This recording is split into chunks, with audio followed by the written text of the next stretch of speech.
اللہ رب العزت قرآن مقدس کے اندر ارشاد فرماتا ہے یا ایھا الذین آمنوا استعینوا بالصبر والصلاۃ، اے ایمان والو مدد چاہو صبر اور نماز سے۔ عزیزان ملت اسلامیہ، قرآن مقدس کی یہ آیت اس بات پر دلالت کر رہی ہے کہ اے لوگو مدد چاہو صبر سے اور نماز سے۔ تو اس آیت کا مطلب کیا ہے؟ اس آیت مبارکہ سننے کے بعد ہم کیا اس کا نتیجہ نکالیں؟ تو عزیزان ملت اسلامیہ، اس آیت کا مطلب یہ ہے کہ تم اللہ رب العزت کی بارگاہ میں جب سجدہ ریز ہوگے، جب رب کی بارگاہ میں سر کو جھکاؤ گے اور صحیح معنی میں نمازی بن گئے، صحیح معنی میں آپ پکے نمازی بن گئے، تو اللہ رب العزت اس نماز کے ذریعے سے آپ کی حفاظت فرمائے گا۔ آپ کی نماز آپ کو گناہ کرنے سے روکتی ہے، آپ کی نماز آپ کو برائی کرنے سے روکتی ہے، کیونکہ قرآن مقدس ارشاد فرماتا ہے ان الصلاۃ تنہی عن الفحشاء والمنکر، بے شک نماز بے حیائی اور بری باتوں سے روکا کرتی ہے۔ عزیزان ملت اسلامیہ، نماز پڑھنے سے کیا فائدہ ملتا ہے اور نماز پڑھنے سے کتنا ہم کو فائدہ حاصل ہوتا ہے؟ کیا واقعی نماز ہماری حفاظت کرتی ہے؟ آئیے اس پر روشنی ڈالتے ہیں اور ایک واقعہ کی طرف نظر کرتے ہیں۔ ایک پیغمبر گزرے ہیں، حضرت نوح علیہ السلام۔ حضرت نوح علیہ السلام اللہ کے برگزیدہ بندے، اللہ کے پیغمبر۔ حضرت نوح علیہ السلام کو اللہ رب العزت نے 1600 سال کی عمر عطا فرمائی تھی۔ حضرات محترم، ایک دن کی بات ہے، حضرت نوح علیہ السلام کشتی بنا رہے تھے۔ حضرت نوح علیہ السلام کشتی بنا رہے تھے اور اس جانب سے گزر ایک بڑھیا کا ہو جاتا ہے۔ ایک بڑھیا نے آ کر کے سوال کیا، اے نوح علیہ السلام یہ کیا بنا رہے ہو اور کیا چیز ہے؟ کہا طوفان آنے والا ہے، سیلاب آئے گا، پوری دنیا غرق ہو جائے گی اور میں اس سیلاب سے بچانے کے لیے یہ کشتی بنا رہا ہوں۔ تو بڑھیا نے کہا حضور جب سیلاب آئے تو مجھے بھی خبر کر دینا، میں اپنے گھر پر ملوں گی، میں بھی آپ کی کشتی میں سوار ہونا چاہتی ہوں، مجھے ضرور لے لینا، مجھے بھول نہ جانا۔ اللہ اکبر۔ حضرت نوح علیہ السلام نے کہا جب سیلاب آئے گا، جب طوفان آئے گا تو میں تجھے اپنی کشتی میں بٹھا لوں گا۔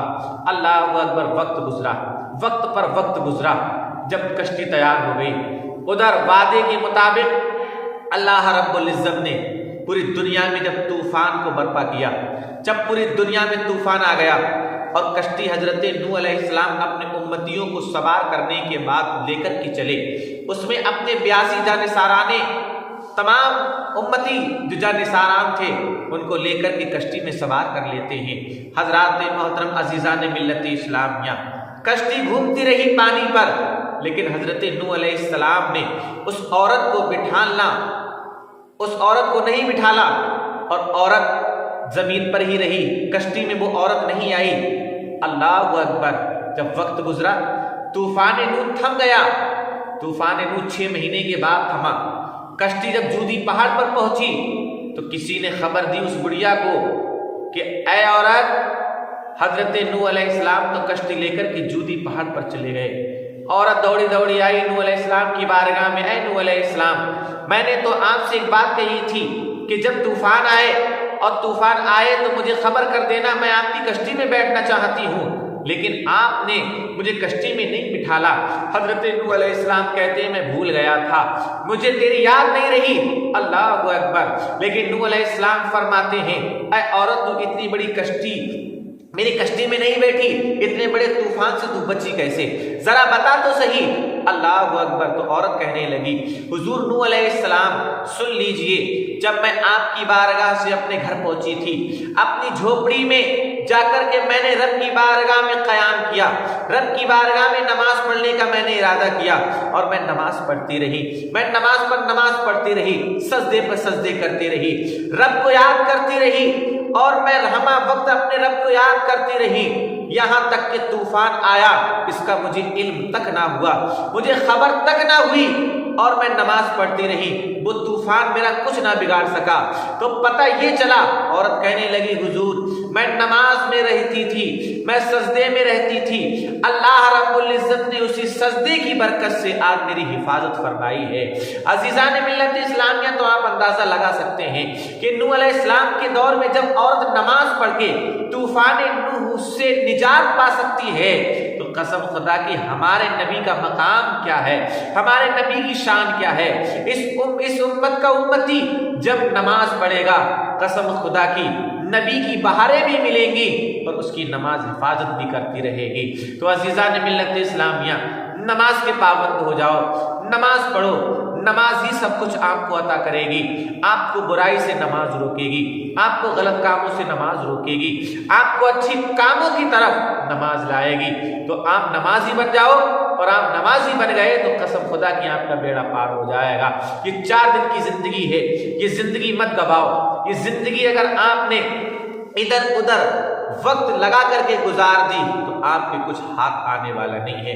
رب قدیر نے تمہیں کس مقصد سے پیدا کیا ہے، مقصد پورا کرتے رہو۔ اللہ قرآن میں ارشاد فرماتا ہے وَمَا خَلَقْتُ الْجِنَّ وَالْإِنسَ إِلَّا لِيَعْبُدُونِ، میں نے جن اور انسان کو اپنی عبادت کے لیے پیدا کیا ہے۔ تو عزیزان ملت اسلامیہ، آپ بات سمجھ گئے ہوں گے، نماز کے عادی بن جائیے۔ نماز آپ کی حفاظت کر رہی ہے، نماز کے ذریعے سے آپ بڑا اونچا مقام حاصل کر سکتے ہو۔ نماز سب کچھ ہے، نماز کو چھوڑ کر کے آپ کچھ حاصل نہیں کر سکتے ہو۔ عزیزان ملت اسلامیہ، تو آپ نماز کے پابند ہو جاؤ، اور نماز کے پابند ہو گئے تو قسم خدا کہ اللہ کی بارگاہ مقبول ہو جاؤ گے۔ السلام علیکم۔